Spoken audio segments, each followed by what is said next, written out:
You ask Tiger to solve. This deals with linear equations with one unknown.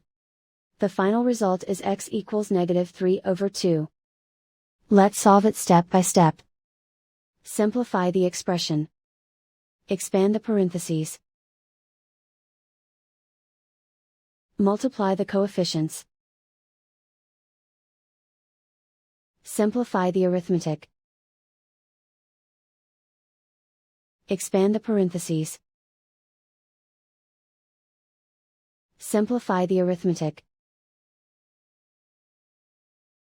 Group all constants on the right side of the equation. Subtract 3 from both sides. Simplify the arithmetic.